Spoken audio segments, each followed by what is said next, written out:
புரட்சி கலைஞர் கேப்டன் சொன்னது தான், அடிக்கு அடி உதைக்கு உதை தான். அதாவது நீங்கள் எந்த அளவுக்கு நீங்கள் சொல்லுவீங்களோ அந்த அளவுக்கு எங்களோட தொண்டர்களும் இருப்பாங்க.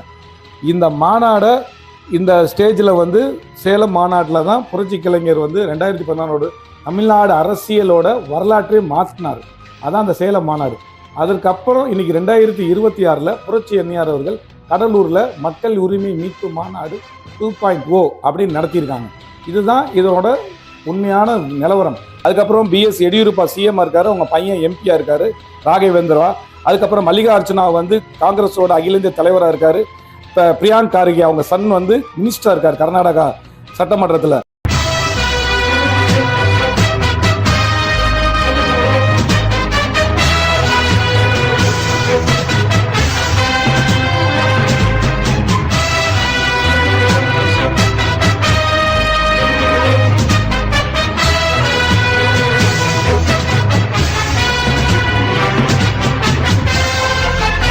தமிழ்நாட்டில் பார்த்தீங்கன்னா தேமுதிக ஐடி விங்ன்ற குரூப் எந்த கட்சியிலுமே இல்லாம ஒரு தேமுதிக ஐடி விங்னு ஒரு லோகோ கொடுத்து தமிழ்நாட்டில் மிக சிறப்பாக ஒரு ஐடி விங் செயல்பட்டு கொண்டிருக்குது.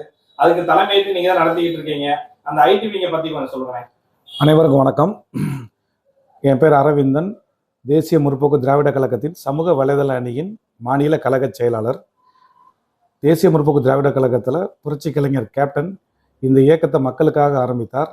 இன்று அதற்கடுத்து கழக பொதுச் செயலாளர் இருக்கக்கூடிய புரட்சி அன்னியார் அவர்கள் இன்னைக்கு மக்களுக்கான இயக்கமாக இதை மாற்றி நடத்தி கொண்டு வருகிறார். அதில் ஒரு அணியாக எங்களுடைய சமூக வலைதள அணியை உருவாக்கியிருக்காங்க. அந்த அணியில் மாநில செயலாளராக என்னையும் 4 துணை செயலாளர்கள், மாவட்ட ஐடி விங் செயலாளர்கள், மாவட்ட துணை செயலாளர்களும் நாங்கள் எல்லாம் இருக்கோம். தமிழ்நாடு முழுவதும் 82 மாவட்டங்களில் சமூக வலைதள அணி செயல்பட்டு கொண்டு இருக்கிறது. இன்னைக்கு தேசிய முற்போக்கு திராவிட கழகத்தின் கொள்கைகளை பரப்புறதுக்கும் தேசிய முற்போக்கு திராவிட கழகத்தை பற்றியோ பொதுச்செயலாளரை பற்றியோ தவறுதலாக சொல்கிறவங்களுக்கு தக்க பதிலடி கொடுக்கறதுக்கு உண்டான அணியாக எங்களுடைய சமூக வலைதள அணி செயல்பட்டு வந்துட்டு இருக்கு. ஆனால் இன்னைக்கு ஒரு கடலூர் மிகப்பெரிய ஒரு மாநாடு பற்றி மிகப்பெரிய வெற்றி தேமுதிக கிடைச்சிருக்கேன். கேப்டன் இல்லாத ஒரு மாநாடு மிக பெருசா நடந்துச்சுன்னு அது எல்லாருமே கொண்டாடிட்டு இருக்க நேரத்துல ஒரு சில சமூக விரோதிகள் மாதிரி ஒரு சில மீடியாக்கள் தவறான பதிவுகள் பதிவிட்டு கொண்டிருக்கிறார்கள். அதாவது அது என்ன சொல்றாங்க பாத்தீங்கன்னா, தேமுதிகவின் எங்க ஃபர்ஸ்ட் மாநாடு நடந்துச்சு 1.1 நடந்துச்சு, இப்ப 2.0 நடக்குது அப்படின்னு ஒரு ஏராளமா பதில் சொல்றாங்க. அதுக்கு உங்களுடைய பதில் என்ன? அதாவது இதை நீங்க சொல்றது வெகுடன் அப்படிங்கிற யூடியூப் சேனல்ல ஒரு கேள்வி 2 பேர் நையாண்டி பண்ணி பேசுறாங்க. தேசிய முற்போக்கு திராவிட கழகத்தின் 2.0 மாநாடு நடக்குது, 1.1 என்னவா இருக்கும், அது அவங்க பொதுச் செயலாளர் அந்த ஊரா போனது அதான் இருக்கும். அந்த பேசிக் அறிவே இல்லாம அவங்க பேசுறாங்க. தேசிய முற்போக்கு திராவிட கழகத்தின் 2011 சேலத்தில் நம்மளுடைய புரட்சி கலைஞர் கேப்டன் நடத்தினார் உரிமை மீட்பு மாநாடு. அந்த மாநாட்டில் புரட்சி கலைஞர் கேப்டன் அவர்கள் இந்த தமிழ்நாடே இன்னைக்கு எதிர்பார்த்துச்சு. அதுதான் மக்கள் உரிமை மீட்பு மாநாடு. இந்த மாநாடை இந்த ஸ்டேஜில் சேலம் மாநாட்டில் தான் புரட்சி கலைஞர் 2014 தமிழ்நாடு அரசியலோட வரலாற்றை மாற்றினார்.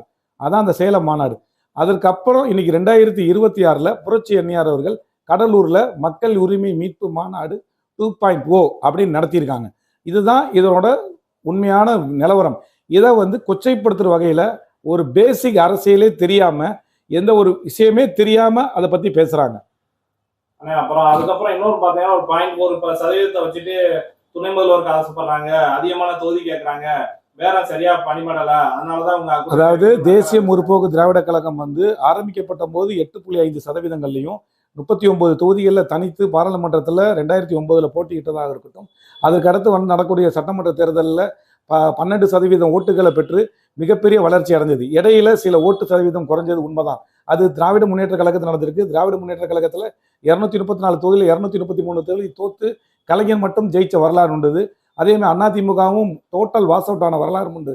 எல்லா கட்சிக்கும் ஒரு அரசியல் கட்சிக்கு ஒரு ஏற்றம் உண்டு, ஒரு இறக்கம் உண்டு. ஆனால் நம்ம கடைசியாக எதை பற்றி பேசணும்னா, இந்த ஒரு அரசியல் கட்சியோட இதுக்கு முன்னாடி வாங்கின வாக்கு சதவீதத்தை மட்டும்தான் பேசணும். அப்படி பார்த்தா நம்ம 2024 நடந்த பாராளுமன்ற தேர்தலில் தமிழ்நாட்டில் அதிமுகவோட கூட்டணி வச்சு 11,88,000 வாக்குகள் தேசிய முற்போக்கு திராவிட கழகம் பெற்றிருக்கு. அதன் அடிப்படையில் தான் நம்ம அதை பேசணும். 89,000 ஓட்டுகள் அதிமுக பெற்றிருக்கு, 89 லட்சம் வாக்குகள் அதிமுக பெற்றிருக்கு, 40 லட்சம் ஓட்டுகள் பிஜேபி கூட்டணி பெற்றிருக்கு. இதன் அடிப்படையில் தான் நம்ம பேச முடியும். அதனால இன்றைய இன்னைக்கு தேமுதிகவோட ஓட்டு வங்கி சராசரியாக நிறைய இடத்துல வளர்ந்துருக்கு, தமிழ்நாட்டில் பரவலாக இருக்கு. இன்னைக்கு தேசிய முற்போக்கு திராவிட கழகத்துக்குன்னு அதாவது வந்து நிறைய சட்டமன்ற தேர்தல்களில் எம்எல்ஏக்களை தீர்மானிக்கக்கூடிய ஓட்டு வங்கி தேமுதிக இருக்கின்ற காரணத்தினால தான் இன்னைக்கு திமுகவும் அதிமுகவும் நம்ம அந்த கூட்டணிக்கு வருவாங்களா அப்படின்ற ஒரு சூழ்நிலை உருவாகிருக்கு. இன்னொரு கொஸ்டின் என்ன கேட்டாங்கன்னா, இது வந்து கட்சி மாநாடா இல்லாட்டி குடும்ப மாநாடா? மச்சான் மகன் எல்லாருமே ஸ்டேஜ்ல உட்காந்துட்டு கட்சியை வந்து குடும்பமாய் நடத்திட்டு இருக்காங்க அப்படின்னு கொஞ்சம் நக்கலா பதில் சொல்றாங்க. அவங்களுக்கு உங்களுடைய பதில் என்ன? அதாவது தேசிய முற்போக்கு திராவிட கழகம் மட்டும் கிடையாது, இதுக்கு நான் நிறைய எடுத்துக்காட்டு சொல்லுவேன். ஒரு அரசியல் கட்சியை பொறுத்த வரைக்கும் அந்த கட்சியோட தொண்டர்கள் என்ன விரும்புறாங்களோ அதுதான். இந்த தேசிய முற்போக்கு திராவிட கழகம் வந்து மக்களால் வந்து அந்த கட்சியோட ரசிகர்கள் வந்து தான் அந்த இயக்கத்தையே கேட்டு பெற்றாங்க. அதன் அடிப்படையில் தான் மதுரையில் மிகப்பெரிய மாநாடு கொண்டு தேமுதிக கட்சியை கேப்டன் அறிவிச்சார். இன்னைக்கு அதை பார்த்தீங்கன்னா வாரிசு அரசியல், இது குடும்ப மாநாடு அப்படின்னு ஏளனம் பேசுறாங்க. இப்போ நான் உங்களுக்கு ஒரு சின்ன ஒரு விஷயங்கள் சொல்றேன். மகாராஷ்டிராவில் பால் தாக்கரேக்கு அப்புறம் உத்தவ் தாக்கரே சிஎம்மா, ஆதித்யா தாக்கரே வந்து அவங்க பேரன் எம்எல்ஏவா இருக்காரு, சரத்பவார் சிஎம்மாவும் அஜித் பவார் டிப்டி சிஎம்மாவும், அவங்களோட மகள் சுப்ரியா வந்து இன்னைக்கு வந்து எம்பியாவும், ரோஹித் பவார் வந்து மந்திரியாவும் இருக்காரு. கர்நாடகாவில் தேவகவுடா ஃபேமிலி எடுத்துக்கிட்டிங்கன்னா குமாரசாமி வந்து சிஎம்மா இருக்காரு, தேவகவுடா பிரைம் மினிஸ்டர் இருந்தாருக்கு, அனிதா குமாரதாஸ் வந்து ஒய்ஃப் ஆஃப் வந்து அந்த அவர் எம்பியா இருந்தாங்க. அதாவது வந்து ஹெச்டி ரேவண்ணா அடுத்து வந்து அவர் மினிஸ்டரா இருக்காரு, தேவகவுடாவோட இன்னொரு பையன். அவங்க ஒய்ஃப் பவானி ரேவண்ணா வந்து அவங்க ஒரு எம்பியா இருந்திருக்காங்க. பிரஜ்வால் ரேவண்ணா அவங்க ஒரு எம்பியா இருந்திருக்காங்க. அதுக்கப்புறம் பிஎஸ் எடியூரப்பா சிஎம் இருக்காரு, அவங்க பையன் எம்பியா இருக்காரு ராகவேந்திரா. அதுக்கப்புறம் மல்லிகார்ஜுனா வந்து காங்கிரஸோட அகில இந்திய தலைவராக இருக்காரு. இப்போ பிரியாங்க் கார்கே அவங்க சன் வந்து மினிஸ்டரா இருக்காரு கர்நாடகா சட்டமன்றத்தில். ஆந்திராவில் எடுத்துட்டீங்கன்னா ராமாராவ் சிஎம் இருந்திருக்காரு, ஹரிகிருஷ்ணா அவங்க பையன் எம்பியா இருந்திருக்காரு. அடுத்து பாலகிருஷ்ணா எம்எல்ஏ இன்னும் இருக்காரு. அவரோட மருமகன் சந்திரபாபு நாயுடு இப்போ தற்போதைய சிஎம். இன்னைக்கு அடுத்து லோகேஷ் வந்து அவரோட மையன், அதாவது பேரன் சந்திரபாபு நாயுடு மகன் வந்து அவர் எம்எல்ஏ இருக்காரு. அதே ராம்நாத் நாயுடு அப்படிங்கிற அவர் வந்து ஒரு எக்ஸ்எம்எல்ஏ, அதாவது சந்திரபாபு நாயுடுவோட தம்பி. அதுக்கடுத்து ராஜசேகர் ரெட்டியோட ஃபேமிலி எடுத்துக்கிட்டிங்கன்னா அவங்களோட ஒய்ஃப் விஜயம்மா அவங்க அந்த தலைவராக இருந்தாங்க. ஜெகன்மோகன் ரெட்டி தனி கட்சி ஆரம்பிச்சு அவரோட சிஎம் ஆனாரு. அடுத்து விவேகானந்தா ரெட்டி எம்பி, ராஜசேகர் ரெட்டியோட தம்பி. அடுத்து அவினாஷ் ரெட்டி, அடுத்து வந்து ஜெகன்மோகன் ரெட்டியோட உன்னார் தம்பி. அடுத்து சுபா ரெட்டி இவங்க மாமா, ரவீந்திரா ரெட்டி இவங்க எம்பி, இவங்கெல்லாம் இருந்திருக்காங்க. அடுத்து வந்து நீங்க தெலுங்கானா எடுத்த சந்திரசேகர ராவ் அந்த கட்சியை உருவாக்குனாரு. அவங்களோட பையன் ராமராவ் மினிஸ்டர் இருந்திருக்காரு. கவிதா எக்ஸ் எம்பியா இருந்தாங்க. அவங்களால தான் டெல்லியோட ஆட்சியை கவுந்துச்சு, அதெல்லாம் உங்களுக்கு தெரியும். அடுத்து ஹரீஷ் ராவ் அவர் ஒரு மந்திரியா இருந்திருக்காரு. சந்தேஷ் இந்த ஒரு எம்பியா இருந்திருக்காரு. இதை மட்டும் இல்லை, இதை தவிர நான் வந்து உங்களுக்கு நான் நிறைய விஷயங்கள் நான் சொல்ல முடியும்.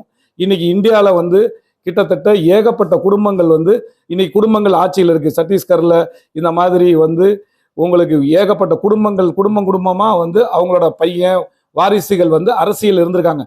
குஜராத்ல இருந்திருக்காங்க, இந்த மாதிரி ஹரியானால இருந்திருக்காங்க. இன்னைக்கு தமிழ்நாடு மட்டும் இல்லை இந்தியாவில இருந்திருக்காங்க. அதுக்கடுத்து தமிழ்நாட்டில் நீங்க எடுத்துக்கிட்டீங்கன்னா இன்னைக்கு வாழையடி வாழையா தமிழ்நாட்டில் இன்னைக்கு எத்தனையோ பேர் வாரிசு அரசியல் இருந்திருக்காங்க. இதெல்லாம் என்ன சொல்ல வரேன்னா, இப்போ மந்திரியா இருக்கக்கூடிய டிஆர் பாலு அவங்க பையன் இருக்காரு, தங்கப்பாண்டியன் பொண்ணு எம்பியா இருக்காங்க, இன்னொரு பையன் வந்து மந்திரியா இருக்காரு, ஐ பெரியசாமி பையன் எம்எல்ஏவா இருக்காரு, அன்பில் தர்மலிங்கம் அவங்க பையன் மந்திரியா இருக்காங்க. இந்த மாதிரி நீங்க வாரிசு அரசியல் அப்படின்னு சொல்ல முடியாது. அந்த கட்சியில அந்த கட்சிக்கு அடுத்து தலைவராக வரக்கூடியவங்க அவங்களோட ஆளுமையின் மூலமா வரும்போது அந்த கட்சியோட தொண்டர்கள் அதை ஏத்துக்கிட்டாங்கன்னா அவங்க அந்த தலைமையை எடுத்து வராங்க. இது நிறைய இடத்துல ஃபெயிலியர் ஆயிருக்கு. நிறைய இடத்துல வாரிசு அரசியல் வரப்போய் அவங்க தோத்து போயிருக்காங்க. அந்த கட்சியோட தொண்டர்கள் தான் அதை முடிவு பண்ணணும். தேசிய முற்போக்கு திராவிட கழகத்தோட தொண்டர்கள் புரட்சி கலைஞர் கேப்டனுக்கு அப்புறம் அந்நியார் அதுக்கப்புறம் தம்பியும் அவங்களோட எல்கே சுதீஷையும் இந்த கட்சியை வளர்த்தவங்களையும் அவங்க ஏத்துக்கிட்டாங்க. அதனால ஆளாளுக்கு அவங்க ஒரு பதவியில இருந்து அந்த பதவியில் உண்டான வேலைகளை பார்க்குறாங்க. என்னதான் அவங்க கட்சியோட அவங்க வந்து முக்கியமான ஆளுகளாக இருந்தா கூட கட்சியோட பதவிக்கு ஏற்ற மாதிரி தான் அவங்களுக்கு சீட்டுகளும் அவங்களுக்கு வாய்ப்புகளும் வழங்கப்பட்டிருக்கு. அவங்களுக்கு என்னென்ன கேட்டகரியில் இருக்காங்களோ அந்த மாதிரி தலைமை கழக நிர்வாகிகள் முடிவு எடுக்கிறது இல்லை, தம்பி எதுலையும் கலந்துக்கிறது இல்லை. அவர் இளைஞரணி செயலாளராக அவர் வந்து தன்னோட செயல்பாடை செயல்பட்டு இருக்காரு. அதே மாதிரி வந்து எல்கே சுதீஷ் அவர்கள் மாநில பொருளாளராக இன்னைக்கு அவருக்கு தலைமை பொதுச் செயலாளர் கொடுக்கக்கூடிய வேலைகளை செய்கிறாங்க. என்னதான் ஃபேமிலியாக இருந்தாலும் அவங்க 2 பேருமே அவங்க பொதுச் செயலாளர் தான் பார்க்குறாங்க. நான் எப்படி எங்களோட அந்நியாரை வந்து பொதுச் செயலாளர் பார்க்கணும், அவங்களும் பொதுச் செயலாளர் தான் பார்க்குறாங்க. பேசும்போது அந்நியார் தான் சொல்கிறாங்க. அதனால குடும்பம் வேறு, இந்த அரசியல் வேறு. அரசியலில் வாரிசுன்னு சொல்லலாம், ஆனால் அந்த தொண்டர்கள் ஏற்றுக்கிட்டா அது வந்து கண்டிப்பான முறையில் அது வந்து வாரிசாக இருந்தாலும் சரி திறமைக்கு ஏற்றபடி அவங்க பதவிக்கு வருவாங்க. இப்ப தேவையில்லாம வந்து மீடியாக்கள் வந்து தவறான செய்திகள் எதனால பரப்பிட்டு இப்ப நம்ம நிறைய விஷயங்கள் சொல்றோம். இப்ப தம்பி வந்து ஒரு விஷயம் சொல்றாரு, மேடையில பேசும்போது என்னையே வந்து வளரும் கலைஞர்கள் வளரும் அரசியல் தலைவர்கள் என்னோட பேர்ல அது வந்து அவர் வந்து உரிமையா கேட்க அதை வந்து அந்த விகடன்ல வந்து அதை நையாண்டி பண்ணி கேட்டிருக்காங்க. ஆனா இன்னைக்கு பாத்தீங்கன்னா 3,80,877 ஓட்டு தம்பி வாங்கியிருக்காரு. அவர் எதிர்த்து போட்டியிட்ட மாணிக் தாவூர் 3,85,216 ஓட்டு மட்டும் தான் பெற்று சொற்ப 4,000 ஓட்டுல தான் வெற்றி பெற்றதா அறிவிக்கப்பட்டிருக்கு. அந்த வெற்றியை எதிர்த்து நாங்க வந்து தேர்தல் ஆணையத்தையும் நாங்க வந்து நீதிமன்றங்களையும் முறையிட்டு இருக்கோம். இதுல முறைகேடு நடந்திருக்குன்னு சொல்லி இன்னைக்கு புரட்சி அன்னியாரை பற்றி சொல்லணும்னு சொன்னா இன்னைக்கு வந்து திறம்பட அந்த 5 தொகுதிகளையும் இன்னைக்கு வந்து கூட்டணியோட சேர்ந்து திறம்பட இன்னைக்கு வந்து 40 எம்எல்ஏக்கு தொகுதிகள் எம்பி தொகுதிகளையும் அந்நியார் வந்து நேரடியாக பிரச்சாரம் பண்ணாங்க. அதன் விளைவா வந்து கேப்டனுக்கு அப்புறம் மக்களும் புரட்சி அந்நியார் பொதுச்செயலாளர் ஏத்துக்கிட்டனால தான் இன்னைக்கு 11,80,000 ஓட்டு இன்னைக்கு பெற்றிருக்கு. அதே மாதிரி தான் தம்பிக்கு இன்னைக்கு இவ்வளவு பெரிய வந்து ஓட்டுகள் வாங்கியிருக்கு. இப்ப நீங்க வாரிசு அரசியல் சொல்றீங்க, நெகட்டிவா இருந்தா மக்கள் இப்படி ஏத்துக்குவாங்க. மக்கள் வந்து தனக்காக பாராளுமன்றத்தில் குரல் கொடுக்கக்கூடிய தலைவரா விஜய பிரபாகரன் முடிவு பண்ணியிருக்காங்க. அவர் ஒரு சின்ன பையனா இருந்தாலும் அவருக்கு அந்த ஆளுமை இருக்கு. விஜயகாந்துக்கு அடுத்து விஜய பிரபாகரனுக்கு அந்த பாராளுமன்றத்தில் குரல் கொடுக்கக்கூடிய தன்மை இருக்கு. நமக்காண்டி போராடக்கூடிய ஒரு விஜய பிரபாகரன் அப்படின்னு மக்கள் நம்புறாங்க. இப்ப ஊடகங்களுக்கெல்லாம் நான் ஒரு கேள்வி கேட்கிறேன். நீங்க வந்து தேசிய முற்போக்கு திராவிட கழகத்தை ரொம்ப ரொம்ப ரொம்ப கம்மியா இடம் போடுறீங்க. ஏன் இடம் போடுறீங்க? நாங்க ஆளுங்கட்சி இல்லைன்னு இடம் போடுறீங்களா? நாங்க என்ன பேசினாலும் திருப்பி அடிக்க மாட்டோம் இடம் போடுறீங்க அப்படி நினைக்காதீங்க. தேசிய முற்போக்கு திராவிட கழகத்தோட தொண்டர்கள் வந்து மிக மிக மிக வெறி குணம் கொண்டவர்கள். நீங்க நிறைய எடுத்துக்காட்டு சொல்றேன். தமிழ்நாட்டுல தவறான பத்திரிகை செய்தி வந்து ஒரு வாரிசு அரசியல்ல போட்டனால மதுரையில ஒரு பத்திரிகை அலுவலர் தெரிவிச்சாங்க. அதே மாதிரி தருமபுரியில் நடந்து இந்த மாதிரி தொண்டர்களோட உணர்வை யாரும் கட்டுப்படுத்த முடியாது. அதனால என்ன சொல்ல வரேன்னா, இன்னைக்கு தேசிய முற்போக்கு திராவிட கழகத்தை பத்தி யாரும் வந்து தவறு. இப்ப நீங்க என்ன சொன்னீங்க, இவங்களுக்கு வந்து ஓட்டு வாங்கல, ஓட்டு வாங்காம வந்து இவங்க தேமுதிக வந்து எப்படி பெரிய கட்சி. இப்ப நாங்க ஓட்டு வாங்கி நிரூபிச்சிருக்கோம். இன்னைக்கு நடந்து முடிஞ்ச பாராளுமன்ற தேர்தலில் இன்னைக்கு ஓட்டு வாங்கி நீங்க நாங்க நிரூபிச்சிருக்கோம். அதுக்கப்புறமே எங்களை இதுக்கு முன்னாடி நடந்த தேர்தலோட ஓட்டு சதவீதத்தை சொல்றீங்க. அப்படி பார்த்தா பிஜேபி இன்னைக்கு வாங்கின ஓட்டு சதவீதத்தோட அவங்க ஆர்கே நகர் இடைத்தேர்தலில் நாட்டாக்கு கீழே ஓட்டு வாங்கினாங்க. அதை நீங்க சொல்ல முடியுமா? இன்னைக்கு இப்ப பிஜேபி வளர்ந்துருக்கு அப்படின்னு நானும் ஏத்துக்கிறேன், இன்னைக்கு எல்லாரும் ஏத்துக்கிறீங்க. அதே மாதிரி தேசிய முற்போக்கு திராவிட கழகம் இன்னைக்கு வளர்ந்துருக்கு. இன்னைக்கு கேப்டன் விஜயகாந்துக்கு அப்புறம் புரட்சி அந்நியார இன்னைக்கு அதோட பொதுச் செயலாளராக கட்சிக்காரங்க ஏத்துக்கிட்டோம். இன்னைக்கு மக்கள் வந்து அதை ஏத்துக்கிட்டாங்க. இன்னைக்கு விஜய பிரபாகரனை இன்னைக்கு கட்சிக்காரங்க ஏத்துக்கிட்டாங்க, மக்கள் ஏத்துக்கிட்டாங்க. இதுல ஊடகங்கள் நீங்க யாருக்காக நீங்க இப்படி பேசுறீங்க? ஊடகங்களுக்கு மிகப்பெரிய மரியாதை இன்னைக்கு இருக்கு.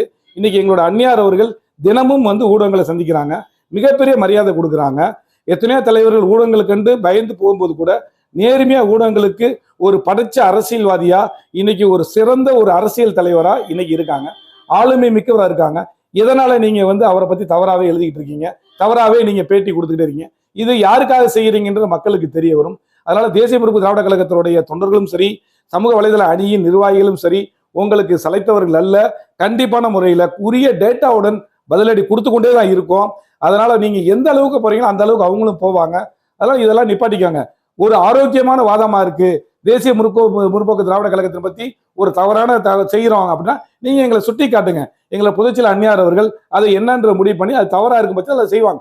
நீங்க ஒரு ஆரோக்கியமான அரசியலுக்குள்ள ஊடகங்கள் வரணும், இந்த யூடியூப் சேனல் நடத்துறவங்க வரணும் அப்படிங்கிற இந்த பேட்டியின் மூலமா நான் தெரிஞ்சுக்கிறேன். ஒரு சில மீடியாக்கள் வந்து கேப்டனையும் தேமுதிகவும் ஏன் தவறான வழியில பேசிட்டு இருக்காங்க, தப்பா பேசிட்டு இருக்காங்க, அவங்களுக்கு உங்களுடைய பதில் என்னென்ன?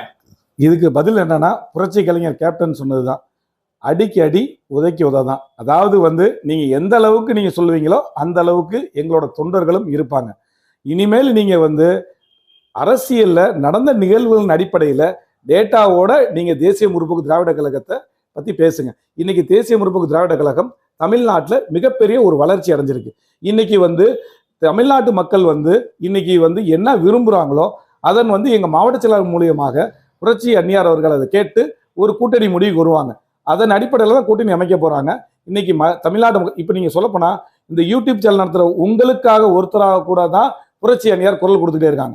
இன்னைக்கு வந்து கேப்டன் விஜயகாந்த் எப்படி சினிமாவில் பெரிய ஆளானாங்க? ஒரு சாதாரண நம்ம வீட்டில் இருக்க ஒரு ஆளாமாய் மக்கள் நினைச்சனாலதான் இன்னைக்கு சினிமா உலகத்தில் அவரால் இன்னைக்கு சாதிக்க முடிச்சு. அதே மாதிரிதான் அரசியலையும் வந்தார். இன்னைக்கு அந்நியாரும் அதே மாதிரிதான். நாங்க சராசரியானவர்கள், உங்களில் ஒருத்தங்க, உங்களுக்காக தான் அங்க போராடிக்கிட்டு இருக்கோம். நாங்க போராடலைன்னா நிறைய தவறுகள் நடந்துரும். நாங்க இன்னைக்கு எதிர்கட்சியா இருந்து இன்னைக்கு அந்நியார் வந்து இன்னைக்கு தென்காட்சியில போய் இன்னைக்கு வந்து கனிமோல்ல கொள்ளையை போராடி இருக்காங்க. இன்னைக்கு புதுக்கோட்டையில போய் ஆர்ப்பாட்டம் நடத்தியிருக்காங்க. இன்னைக்கு எத்தனையோ போராட்டங்களை ஆர்ப்பாட்டங்களை அந்நியார் தன்னிச்சையா நடத்தியிருக்காங்க. யாரும் எந்த ஒரு சுயலாபத்துக்கு இல்லாம இந்த மக்களுக்காக, எனக்காகவும் உங்களுக்காகவும் தமிழ்நாடு மக்களுக்காக தான் அந்நியார் வந்து இந்த இயக்கத்தை நடத்திக்கிட்டு வராங்க.